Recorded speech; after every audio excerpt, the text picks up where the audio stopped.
अस्सलाम वालेकुम। Welcome to my YouTube channel. आज मैं आपको microcontroller and embedded system के कोर्स का इंट्रोडक्टरी लेक्चर दूंगा।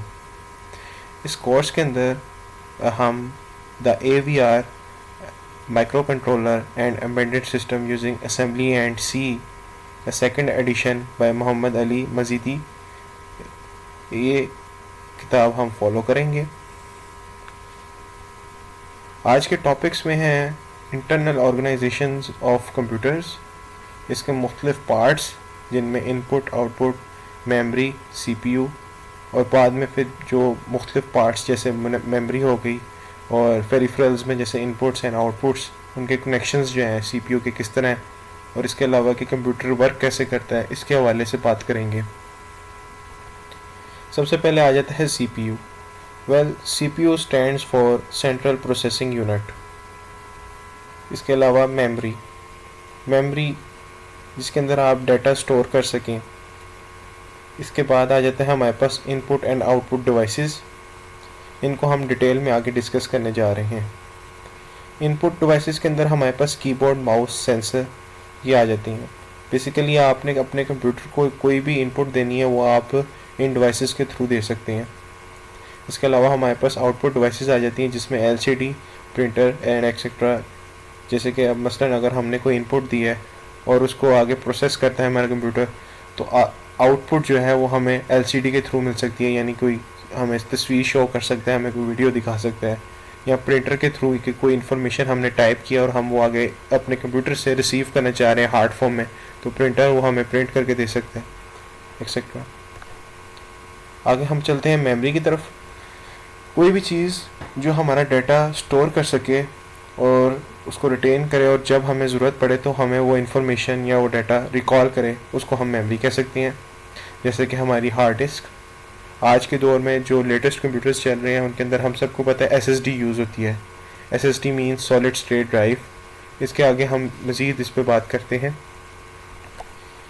मेमोरी करैक्टरिस्टिक्स, सबसे पहले इसमें हम कैपेसिटी की बात करेंगे। The number of bits data memory can store, example 128 kilobytes to 56 bits, 128 k bits.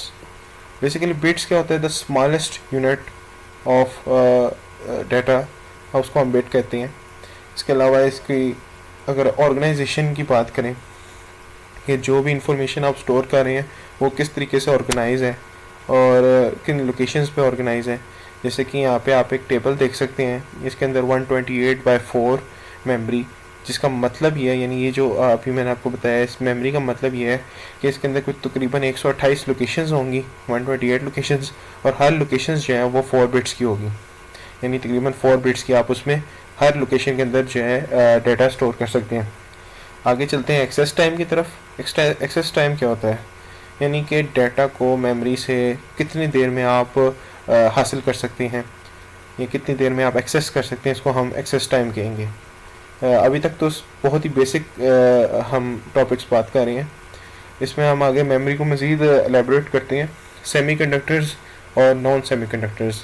अब मेमोरी के अंदर जो सेमीकंडक्टर्स होती हैं उनके अंदर आप देख सकते हैं कि ये अभी एक रैम जो है वो पड़ी हुई है। इसके अंदर आप देख सकते हैं कि मुख्तलिफ इसमें जो है ना सेमीकंडक्टर्स लगे हुए हैं। अब ये सेमीकंडक्टर्स क्या हैं? ये बेसिकली ट्रांजिस्टर्स हैं, उनसे बनी हुई ICs हैं। इनको आपस में जो है एक चिप के ऊपर या एक स्लॉट के ऊपर जो है नस्ब कर दिया गया है। तो जब ये कंप्यूटर के साथ कनेक्ट होंगी तो ये एज आ रैम जो है एक्ट कर सकती हैं। इसके अलावा हमारे पास नॉन सेमीकंडक्टर्स होती हैं। अब ये नॉन सेमीकंडक्टर्स में क्या होता है? बेसिकली ये इधर आप फ्लॉपी डिस्क दे सकते हैं, ये हार्ड डिस्क दे सकते हैं। ये बेसिकली मैग्नेटिक जो है ना इनमें फील्ड वर्क कर रही होती है, तो ये क्या नाम है हमारा इस तरह डाटा स्टोर कर लेती हैं। आजकल तो हार्ड डिस्क का भी ट्रेंड ख़त्म हो चुका है। फ्लॉपी डिस्क तो तकरीबन अब ना होने के बराबर है यूज़ में, बट हार्ड डिस्क फिर भी यूज़ होती है। लेकिन अभी जो लेटेस्ट चल रही है, जैसे मैंने पहले मेंशन किया कि वो सॉलिड स्टेट ड्राइव है, तो वो इन सब से ज़्यादा तेज़ है, एफिशिएंट है, और जैसे हमने पहले बात की एक्सेस टाइम की, तो वो डाटा एक्सेस करने में बहुत कम टाइम लेती है as compare to hard disk and floppy disk. आगे आ जाते हैं सेमीकंडक्टर मेमोरीज़ की तरफ, जिसमें रोम है और रैम है। रोम की इधर हमें मुख्तलिफ मिल सकती हैं यहाँ पे टाइप्स, जिसके अंदर मास्क रोम, और ये प्रोग्रामेबल रोम है, अरेजेबल रोम है, इलेक्ट्रॉनिक अरेजेबल रोम है और फ्लैश ई रोम है। इसके अलावा रैम है, हमारे पास स्टैटिक रैम है, डायनेमिक रैम है, नॉन वॉलेटाइल रैम है। अब हम बात करते हैं प्रोग्राम्ड रैम की और रोम की, ये आईसी मैन्युफैक्चर। इसके अलावा one time programmable ICs, basically ये वो आईसीज होती हैं जिनको आप सिर्फ एक दफ़ा प्रोग्राम कर सकते हैं। अमूमन इलेक्ट्रॉनिक्स के स्टूडेंट्स ने प्रोजेक्ट्स के अंदर मुख्तलिफ टाइप्स की आईसीज यूज़ की होंगी अपने प्रोजेक्ट्स में, जैसे एंड की आईसी और की आईसी। बेसिकली ये वो आईसीज होती हैं जिनको सिर्फ एक दफ़ा ही प्रोग्राम कर दिया गया होता है, इन्हें हम दोबारा प्रोग्राम नहीं कर सकते। मसलन अगर मैं अपने प्रोजेक्ट में कोई एंड की आईसी लगा रहा हूँ जिसके मतलब कि उसमें 2 इनपुट्स दूंगा और दोनों 1 है तो भी उसकी आउटपुट 1 निकलेगी, यही होती है ना एंड की आईसी।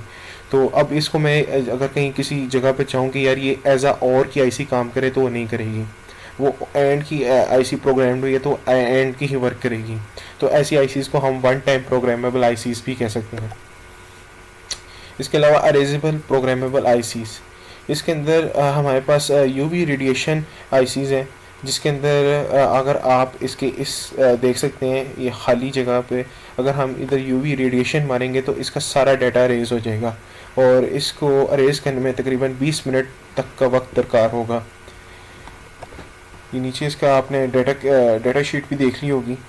इसके अलावा हमारे पास इलेक्ट्रिकली रेजेबल प्रोग्रामेबल रोम भी अवेलेबल है। ये इसके अंदर हम जो है अपना इंफॉर्मेशन या डाटा जो स्टोर्ड है वो हम इंस्टेंटली रेज कर सकते हैं। जो एक इसकी बाइट होगी उसको हम सेपरेटली अरेज करेंगे, यानी कि आप देख सकते हैं कि मुख्तलिफ हैं A12, A7, A6, तो इन सब को जो है हम एक एक करके रेज़ कर सकते हैं। ये एक तरह का एडवांटेज भी हमें दे देता है कि हमें एक साथ हम सारा नहीं रेज़ करते, हमें जिस स्पेसिफिक जगह से डाटा रेज़ करना होता है हम वहाँ जाके वो रेज़ कर सकते हैं। इसकी भी नीचे डाटा शीट मौजूद है। ये जैसे कि 2816825 इसकी कैपेसिटी जो है वो 16K है, स्पीड इसकी 250 नैनो सेकेंड है, पिन्स इसके अंदर 24 है, VPP जो सप्लाई है इसकी वो 5 वोल्ट है और अप्रॉक्सीमेटली इधर अगर आप इसकी देख सकते हैं डिज़ाइन को तो VCC इसके टॉप राइट पे है और ये सारा इसकी आप डाटा शीट में लाइजा फरमा सकते हैं। आगे चलते हैं फ्लैश रोम की तरफ। फ्लैश रोम जो है अनलाइक के जैसे पहले हम डिस्कस किया इलेक्ट्रिकली इरेजेबल प्रोग्रामेबल रोम और इससे पहले जो हमने बात की है उन सब के अंदर हमने देखा है कि हम एक एक करके जो है वो उसके वहाँ से अरेज करते हैं डाटा, जबकि इसके अंदर हम एंटायर डिवाइस जो है उससे हम डाटा अरेज कर सकते हैं एक ही बार में। ठीक है, इसकी भी डाटा शीट हमारे पास मौजूद है। ठीक है, इसके अंदर हमारे जो मुख्तलिफ पार्ट्स हैं उनकी मुख्तलिफ कैपेसिटीज़ हैं और उनकी मुख्तलिफ स्पीड्स भी हैं। हर पार्ट की तकरीबन सेम पिन्स हैं जबकि सप्लाई भी ऑलमोस्ट सेम ही होती है। अगेन हम रैम और रोम की तरफ आ रहे हैं। इसके अंदर हमने जैसे कि पहले डिस्कस किया ये मुख्तलिफ रोम हमारे पास अवेलेबल हैं और ये मुख्तलिफ रैम अवेलेबल हैं। इसमें हम चलते हैं स्टैटिक रैम की तरफ। सबसे पहले स्टैटिक रैम के अंदर जैसे हमने पहले बात किया था कि ये सेमीकंडक्टर्स इसमें यूज़ होती हैं, ट्रांजिस्टर्स जिस तरह हम कह सकते हैं जो कि फ्लिप फ्लॉप से बने होते हैं। ये यहाँ पे एक आप देख भी सकते हैं एक रैम की आईसी लगी हुई है। ये वही छोटी छोटी आईसीज़ हैं जिनको एक साथ कनेक्ट करके फिर वो एक पूरी जो है ना स्लॉट जो है बना ली जाती है रैम की, जिसे फिर हम अपने कंप्यूटर्स और लैपटॉप्स में यूज़ करते हैं। इनके कुछ यहाँ पे एडवांटेजेस और डिसएडवांटेजेस हैं, इनको डिस्कस कर लेते हैं। सबसे पहला एडवांटेज तो ये कि ये फास्टर है, यानी कि जल्दी इनकी स्पीड है, इनके अंदर डाटा जल्दी लोड होता है और अनलोड होता है। इसके अलावा नो नीड फॉर रिफ्रेशिंग, इनको हमें बार बार रिफ़्रेश करने की ज़रूरत नहीं है। डिसएडवांटेजेस पे बात की जाए तो ये हाई पावर कंजम्पशन है, यानी स्पेसिफिकली अगर हम लैपटॉप्स की बात करें तो आपके लैपटॉप्स की बैटरी जल्दी ड्रेन होगी। अगर पीसीज में यूज़ हो रहा है तो ये ज़्यादा पावर कंज्यूम करेंगी, इसकी वजह से आपका पीसी गर्म भी हो सकता है। एक्सपेंसिव है, यानी कि ये बिल्कुल भी सस्ती नहीं है। मार्केट में हम जानते हैं कि अगर हम एक लैपटॉप या पिलफर्स आजकल लोग अपनी मर्ज़ी के कंप्यूटर्स बनवाते हैं तो उसके अंदर आप अपनी पसंद की जब रैम डलवाते हैं तो अमूमन ये काफ़ी कॉस्टली पड़ती हैं। डायनेमिक रैम की तरफ आते हैं।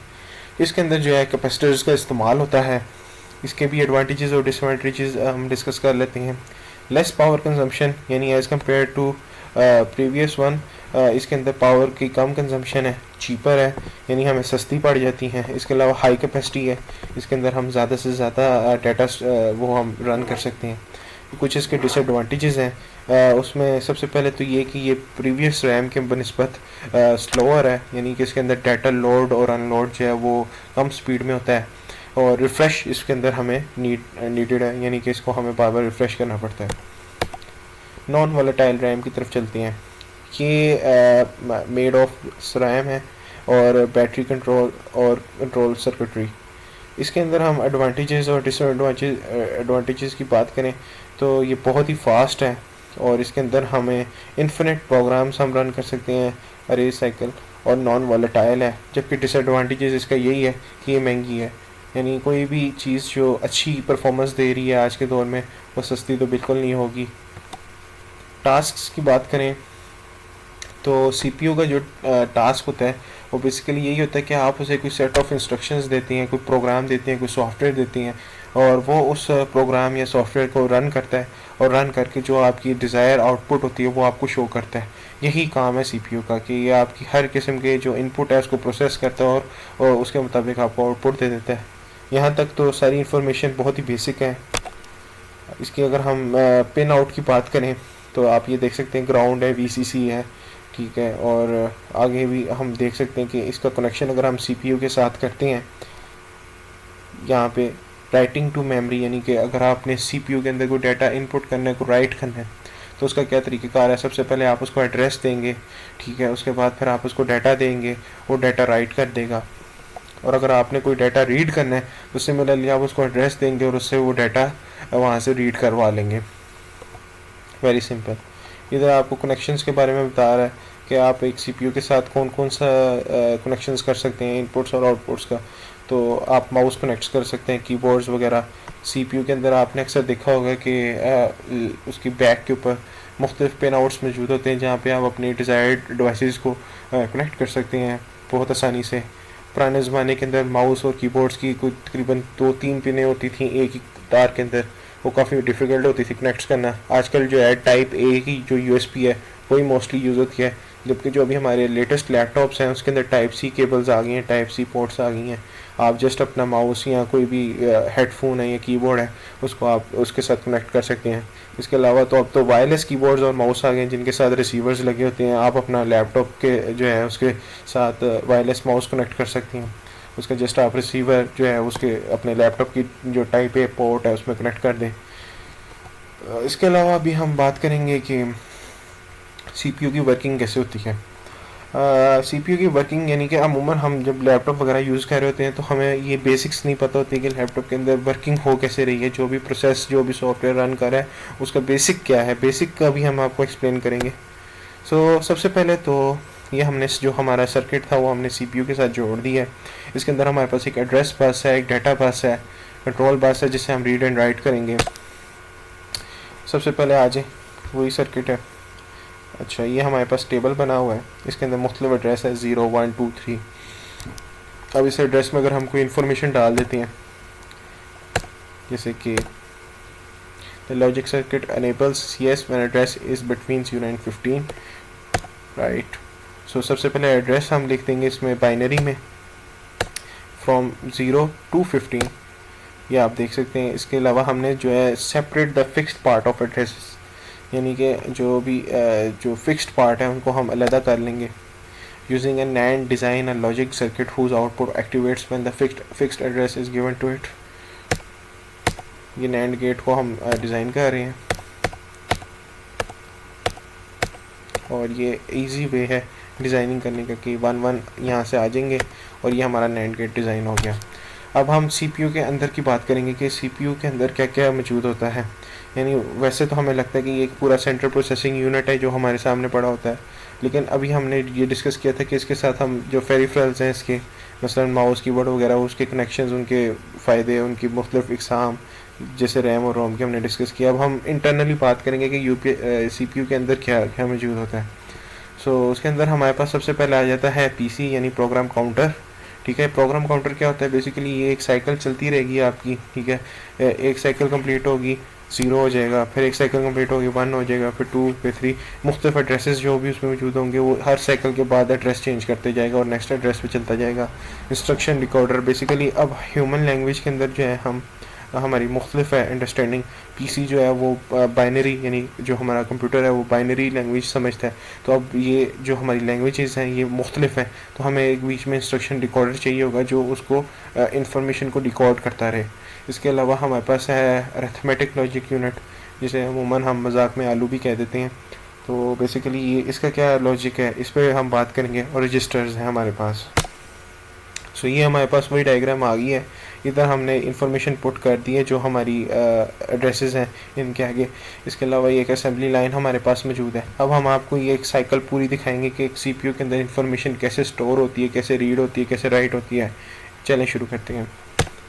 सबसे पहले जनाब हमारा जो प्रोग्राम काउंटर है वो 0 हुआ है, एड्रेस बस पे 0 आया है। अब जनाब एड्रेस बस जाएगी 0 पे और वहाँ पे जाके उसको वो पढ़ेगी कि 0 पे हमारे पास क्या है। तो 0 पे हमारे पास 31H है। तो 31H वहाँ से जो है हमारा बस डाटा वो उठा के ले आएगा। ये जनाब बस डाटा उठा के इंस्ट्रक्शन डिकोडर में उसने फेंक दिया। अब जो हमारा है इंस्ट्रक्शन डिकोडर वो उसको करेगा, डिकोड करेगा और डिकोड करने के बाद वो देखेगा कि इसको कहाँ पुट करना है। अब हमारा जो प्रोग्राम काउंटर है ये 1 हो गया है। अब ये हमारी जो है उधर से एड्रेस बस पे 17 आ गया। उसको पता है कि 17 आए जो है वहाँ से हमने डाटा लेना है और वो जनाब उसको वहाँ से उसको 9 मिला और 9 ला के उसने पहले जो रजिस्टर है उस पर पुट कर दिया। ए पे हमारे पास 9 आ गया। Very simple. अब जनाब जी 1 प्रोग्राम काउंटर ने 1 दिया है एड्रेस बस को। एड्रेस बस जाएगा 1 पे, वो देखेगा क्या लिखा है, C4H लिखा हुआ है। वो C4H उठा के ले आएगा। C4H जनाब जी डिकोडर को मिलेगा, डिकोडर उसको प्रोसेस करेगा, डिकोड करेगा और जनाब प्रोग्राम काउंटर नेक्स्ट पे आ जाएगा। अब नेक्स्ट पे हमारे पास 2 है, वो जनाब जी 2 पे जाएगा और 2 पे वो पढ़ेगा कि क्या क्या है। अब यहाँ पे अगर आप लोगों को थोड़ी बहुत कन्फ्यूजन हो रही है तो मैं आप लोगों को क्लियर करना चाहूँगा कि बेसिकली ये हमारे पास जो है ये जो आप देख रहे हैं येलो कलर का बॉक्स, ये बेसिकली इसको बता रहा है असेंबली जो है इसकी, यानी कि इसके जो मुख्तलिफ पार्ट्स हैं ये जैसे 0 1 2 3 इन एड्रेसेस पे जो है वो क्यों कौन कौन सा डाटा इन्फॉर्म्ड है।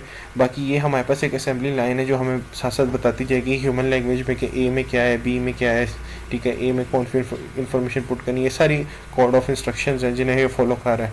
अब जैसे कि अभी बिलफर्स हम यहाँ पहुँचे हैं कि बी का डाटा जो है वो हमने ए में भेजना है, तो वो उसने वही किया कि बी का डाटा जो 9 है वो ए में भेज दिया।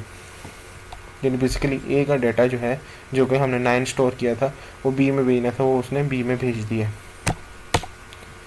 राइट। सो नेक्स्ट चलते हैं हम अपने डिकोडर की तरफ। डिकोडर ने 26 उठा लिया है। अब उधर से प्रोग्राम काउंटर भी आगे चला है। प्रोग्राम काउंटर ने आगे जो है वो एड्रेस बस को बताया। एड्रेस बस ने वहाँ से पिक किया और जनाब उसने कहा ए में 6 स्टोर कर दिया जाए। ठीक हो गया। सो अब ये ऐड हो जाएगा और ये हमारा इस तरह साइकिल चलती रहेगी। जैसे आप देख सकते हैं अभी उसने एडिशन का कहा है, जैसे ए प्लस बी, तो ए में जो है हमारे पास 9 था और 5, ये दोनों आपस में ऐड हो गए।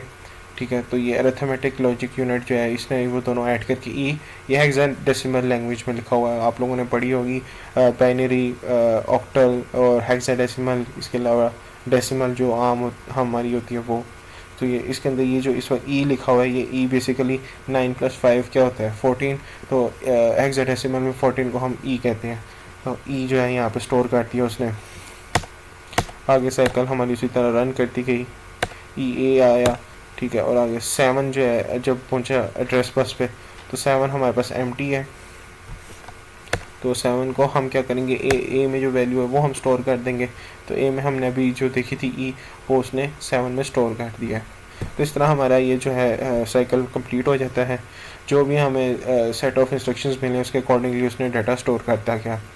अब आगे बोल रहा है कि हाउ इंस्ट्रक्शन डिकोडर वर्क्स। सो अभी जो डिकोडर पे हम बात करेंगे कि पहले हम सीपीयू के बारे में बात कर रहे थे कि उसके इनसाइड वर्किंग कैसे। अब हम डिकोडर यानी सीपीयू के अंदर की बात अब हम करने जा रहे हैं कि जो डिकोडर है वो कैसे काम करता है।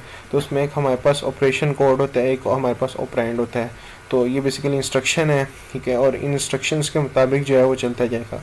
ऑपरेशन कोड 00 है, इसका मतलब जो है, अब जो 00 है ये मशीन की लैंग्वेज है, इसकी एक्चुअल मीनिंग ये है कि जो एक्स की वैल्यू वो ए में डाल दी जाए। इसी तरह मुख्तलिफ जो है उसके मीनिंग्स हैं हर ऑपरेशन कोड के। आगे हम चलते हैं मुख्तलिफ डिज़ाइंस की तरफ। अब CPU के अंदर मुख्तलिफ डिज़ाइंस मौजूद हैं। एक हमारे पास डिज़ाइन इस वक्त जो हम डिस्कस कर सकते हैं उसमें हार्वर्ड आर्किटेक्चर है।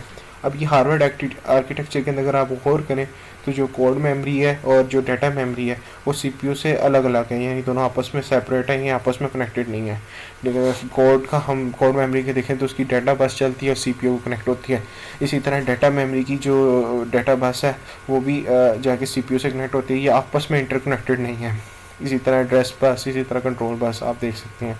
जबकि हमारे पास जो दूसरा है वॉन न्यूमैन आर्किटेक्चर, उसके अंदर आप देख सकते हैं कि इनकी आपस में कनेक्टेड है, यानी कि जो मेमोरी कोड और जो डाटा मेमोरी है ये दोनों एक ही डाटा बस यूज़ कर रहे हैं। यानी जिस डाटा बस ने कोड मेमोरी से डाटा लेना है उसने डाटा मेमोरी से भी जो है वो डाटा लेना है, जबकि इसके अंदर सेपरेट है, इसके अंदर दोनों आपस में इंटरकनेक्टेड है। सो ये हमारे पास दो डिज़ाइंस मौजूद हैं।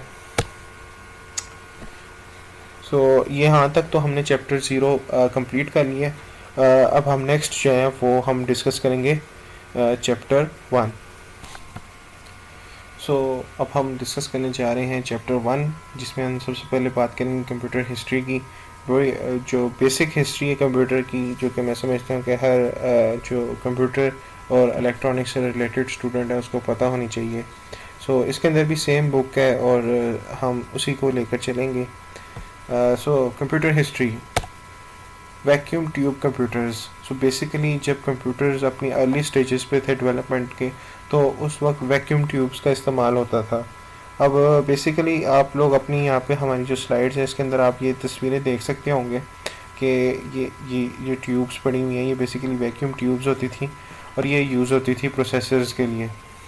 सो ये बेसिकली इनके कुछ ड्रॉबैक्स थे जिनकी वजह से इनको फिर ख़त्म कर दिया गया।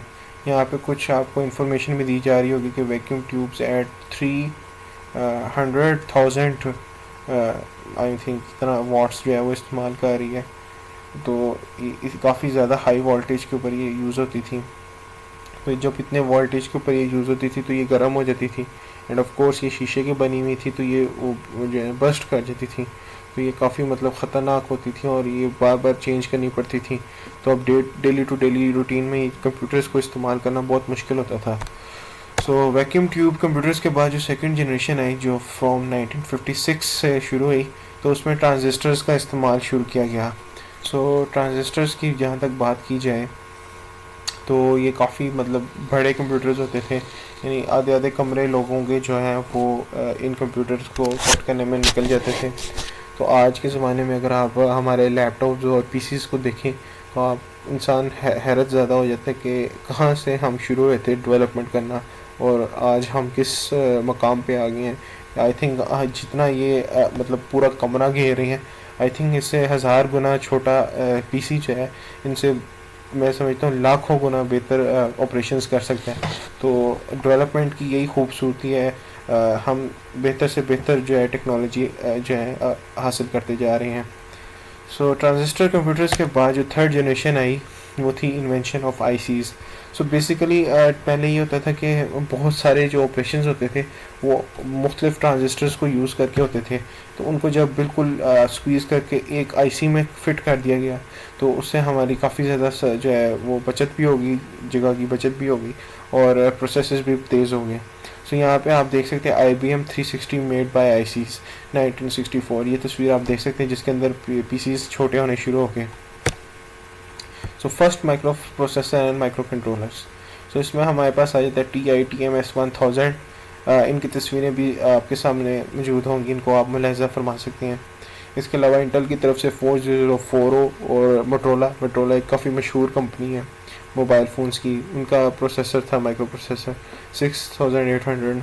सो इंटेल आज हमारे लैपटॉप्स के अंदर मोस्टली इंटेल के प्रोसेसर्स यूज़ होती हैं, काफ़ी अच्छे हैं, ड्यूरेबल हैं और कंपेटेबल हैं आज के सॉफ्टवेयर्स के साथ। सो बेसिकली यहाँ पे आप एक चैट देख सकते हैं जिसके अंदर सबसे पहले वैक्यूम ट्यूब्स आई, वो फर्स्ट जनरेशन थी, फिर ट्रांजिस्टर्स आए वो सेकंड जनरेशन, फिर आईसीज़ वो थर्ड जनरेशन, और अब माइक्रो प्रोसेसर और माइक्रो कंट्रोलर्स का दौर आ चुका है। So basically general purpose micro processors और वर्सेस माइक्रो कंट्रोलर्स, यहाँ पे आपके सामने दो जो है डायग्राम्स मौजूद होंगी, एक माइक्रो प्रोसेसर्स की है, एक माइक्रो कंट्रोलर्स की है। तो इनके मैं बेसिक से आपको फ़र्क बता देता हूँ। माइक्रो प्रोसेसर जो जनरल पर्पस होती है बेसिकली उससे उसके ज़रिए आप जो है अपने मुख्तलिफ काम कर सकते हैं, वीडियोस देख सकते हैं, गेम्स खेल सकते हैं, हमारे पीसीज लैपटॉप्स इन सब में ये यूज़ होती हैं। तो ये बेसिकली हर किस्म के मामलात के लिए आप इस्तेमाल कर सकते हैं। जबकि micro controllers on the other hand जो है ये बहुत ही स्पेसिफिक किसी काम के लिए इस्तेमाल होती हैं। इन्हें आप मसलन अगर एक माइक्रो कंट्रोलर एक स्पेसिफिक काम के लिए बनाया गया है तो उसे आप दूसरे काम के लिए इस्तेमाल नहीं कर सकते हैं। तो ये बेसिक डिफरेंस है। और इसके अलावा प्राइस का भी इनमें काफ़ी ज़्यादा फ़र्क है। $200 to $300 से माइक्रो प्रोसेसर्स शुरू हो जाते हैं, जबकि माइक्रो कंट्रोलर्स $2 to $3 में भी आप परचेज़ कर सकते हैं। तो ये सारा उसके फीचर्स का और क्वालिटी का फ़र्क होता है प्राइस का। इसके अलावा इनकी अगर आपस में प्राइस अगर आप देखें तो उसमें यही है कि चूँकि माइक्रो प्रोसेसर एक वाइड ऑपरेशंस कर सकती हैं और जनरली ज़्यादा यूज़ होती हैं पीसीज और लैपटॉप्स में, तो उनकी प्राइस भी ज़्यादा है। जबकि माइक्रो कंट्रोलर स्पेसिफिक काम के लिए यूज़ होती हैं, तो इस वजह से फिर उनकी प्राइस भी कम है। कुछ कॉमन माइक्रो कंट्रोलर्स की बात की जाए तो इसमें 8 बिट माइक्रो कंट्रोलर्स हैं, AVR, PIC, HCS12, 8015, ये सारे 8 बिट माइक्रो कंट्रोलर्स हैं। 32 बिट माइक्रो कंट्रोलर्स के अंदर हमारे पास ARM, AVR 32, PIC 32, code fire, power PC। तो ये बेसिकली 32 बिट के माइक्रो कंट्रोलर्स हैं। AVR internal architecture. So basically जो माइक्रो कंट्रोलर्स हैं उनके इंटरनली क्या मामलात होती हैं उनकी तरफ हम अगर थोड़ा गौर व फिक्र करें। इसके अंदर हमारे पास प्रोग्राम रोम है। इसके अंदर बेसिकली जो प्रोग्राम रोम है इसके अंदर आपके पास जो सेट ऑफ इंफॉर्मेशन है जिसके अकॉर्डिंगली आपके CPU ने जिसे प्रोसेस करके आउटपुट जनरेट करनी है, ये इसके अंदर स्टोर होता है। इसके अलावा इसमें एक रैम होती है जिसके ऊपर प्रोसेस रन करते हैं, टाइमर्स हैं, ये EEPROM यानी EEP रोम है, इलेक्ट्रॉनिकली एरेजेबल प्रोग्रामेबल रोम, ये हमने चैप्टर 0 में पढ़ी हुई है। इसके अलावा CPU के साथ अगर आप देखें कनेक्टेड है ऑसिलेटर। इसके अलावा एक बस है जो इन सब को आपस में कनेक्ट कर रही है। इसके अलावा इंटरप्ट यूनिट, पोर्ट्स हैं, ये पोर्ट्स के अंदर आप मुख्तलिफ डिवाइसेस का कीबोर्ड, माउस, अपना प्रिंटर वगैरह कनेक्ट कर सकते हैं और अदर पेरिफेरल्स यानी कि और जो डिवाइसेस आप कनेक्ट करना चाह रहे हैं कंप्यूटर के साथ वो आप इसके साथ जोड़ सकते हैं। सो ये एक डाटा शीट आ गई है हमारे पास, डाटा शीट कह लें, डायग्राम कह लें। इसके अंदर 28 पिन्स का मेगा 2328 हमारे पास माइक्रो कंट्रोलर है। इसके अंदर VCC है, ग्राउंड है, ग्राउंड A रेफरेंस, AVCC और मुख्तलिफ पिन्स हैं जिधर से आप इसको क्या नाम है ऑपरेट कर सकते हैं। इसके अंदर अगर आप गौर करें एक रीसेट की भी पिन मौजूद है। रीसेट की पिन के ऊपर बार है। इसका मतलब क्या है? इसका मतलब ये है कि अगर इसको हम 0 की कमांड देंगे, 0 की इनपुट देंगे तो ये 0 को 1 करके इसको ऑन कर देगा या रीसेट कर देगा जो भी है। AVR के मुख्तलिफ ग्रुप्स हैं। AVR माइक्रो कंट्रोलर्स हमने अभी डिस्कस किया, इनके मुख्तलिफ ग्रुप्स हैं। इसमें क्लासिक है, मेगा है, टाइनी है, स्पेशल पर्पज़ AVR है, एक्स मेगा। ये बेसिकली ये डिफरेंट है, इन सब के मुख्तलिफ फीचर्स हैं। आप अपनी ज़रूरत के मुताबिक जो भी आपका प्रोजेक्ट है उसके मुताबिक इनको यूज़ कर सकते हैं। इनकी मज़ीद स्पेसिफिकेशन आप इंटरनेट से भी हासिल कर सकते हैं। इधर आपके पास एक डाटा शीट मौजूद है जिसके अंदर क्लासिक फैमिली के कुछ मेंबर्स के बारे में बताया जा रहा है। इसके अंदर अगर आप देखें कि कोड रोम, डाटा रैम, डाटा EEP रोम, इनपुट आउटपुट्स की पिन्स भी डिस्कस हो रही है, ADC, टाइमर्स कितने यूज़ हुए हैं। इसके अलावा पिन नंबर्स और पैकेजेस, सारा कुछ इसके अंदर आपको डिटेल मिल सकती है। आप वीडियो को पास करके अपनी ज़रूरत का जो है माइक्रो कंट्रोलर उसकी डिटेल हासिल कर सकते हैं। नेक्स्ट हमारे पास आ जाता है मेगा फैमिली का। मेगा फैमिली के अंदर भी हमारे पास मुख्तलिफ पार्ट जो हैं मौजूद हैं माइक्रो कंट्रोलर्स, उनकी भी डिटेल्स आपके सामने हैं, उनको आप मुलाहिज़ा फरमा सकते हैं। यहाँ पे एक मैंने स्लाइड इंक्लूड किया ये एक IC की। ये IC की डाटा शीट भी ऊपर मौजूद है। बेसिकली ये जो ICs हैं इनको आप अपने कंप्यूटर्स के अंदर, मदरबोर्ड्स के अंदर फिक्स कर सकते हैं। जो भी आपकी ज़रूरत है वो आपकी इनसे आप पूरी करवा सकते हैं। PCs के अंदर ज़रूरी नहीं कि आप यूज़ करें, आप इनको सेपरेटली किसी प्रोजेक्ट के अंदर आप इस्तेमाल भी कर सकते हैं। ये अगर आप दूसरी तरफ देखेंगे एक और माइक्रो कंट्रोलर है।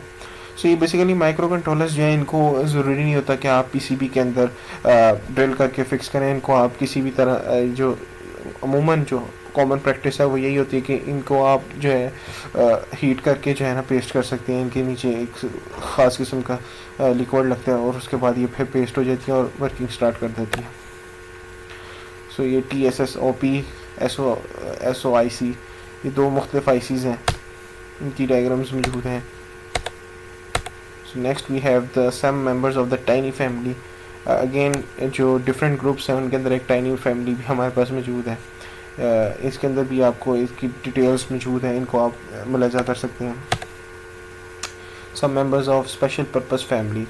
सो स्पेशल पर्पस फैमिली के हमारे पास आ जाते हैं 8090 कैन 128, 8090 USB 1287, 8090 PWM 216 और इस तरह आगे फर्दर मोर आप देख सकते हैं इनकी स्पेसिफिकेशंस के अंदर कि किस में कितने टाइमर्स यूज़ हुए हैं, कोड कौन से यूज़ हुए हैं, पिन नंबर्स क्या हैं, सब कुछ आपके सामने मौजूद है। आप अपनी मर्ज़ी का या अपनी ज़रूरत के मुताबिक जो सा भी माइक्रो कंट्रोलर हो वो ये चूज़ कर सकते हैं। सो इसी तरह आगे हमारे पास फ्लैशेज़ आ जाती हैं, सारे इनपुट आउटपुट्स सारी डिटेल्स आपके पास मौजूद हैं। So let's get familiar with the AVR part numbers. So इधर AVR के मुख्तलिफ पार्ट्स हैं, उनको आप देख सकते हैं। 80 मेगा 128 के अंदर ATML ग्रुप फ्लैश 128, ठीक है। ये इसकी सारी पार्ट्स जो हैं इंटरनल वो आपके सामने मौजूद हैं, इनकी डिटेल्स आप देख सकते हैं। 80 टाइनी 44 के अंदर ATML tiny group flash 4K, 8090S 4433 ATML classic group flash 4K।